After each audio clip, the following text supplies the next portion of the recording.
ಬ್ಯಾಕ್ಟೀರಿಯಾದಿಂದ ಆಗುವಂಥದ್ದು ಒಂದು. ಅನ್ನದ ಗಂಜಿ ಇರುತ್ತಲ್ವಾ, ಅನ್ನ ಮಾಡ್ತೀರಾ ನೋಡಿ, ಮಜ್ಜಿಗೆ ಒಳ್ಳೇದು, ಪುದೀನ ಸೊಪ್ಪಿನ ತಂಬುಳಿ ಒಳ್ಳೇದು, ತುಂಬಾ ನೀರಂತೂ ಕುಡಿಬೇಕು. ಗ್ಯಾಸ್ಟ್ರಿಕ್ಗೆ ಮನೆಯಲ್ಲೇ ಕೂಡ ಮನೆ ಮದ್ದು ಇದೆಯಾ ಹೇಗೆ? ಗ್ಯಾಸ್ಟ್ರೈಟಿಸ್ಗೆ ತುಂಬಾ ಚೆನ್ನಾಗಿ ಮನೆ ಮದ್ದಿದೆ. ಒಂದೇ ಫಸ್ಟ್ ಸಲ ಅದು ಬೇಯಿಸ್ಕೊಳ್ಳೋಗ್ತೀನಿ.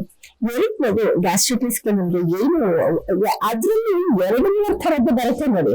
ಈಗ ಬ್ಯಾಕ್ಟೀರಿಯಾ ಇಂದ ಆಗುವಂಥದ್ದು ಒಂದು, ಇನ್ನೊಂದು ಅಜೀರ್ಣದಿಂದ ಆಗಿ ಅದರಿಂದ ಬ್ಯಾಕ್ಟೀರಿಯಾ ಉತ್ಪತ್ತಿ ಆಗೋದೊಂದು.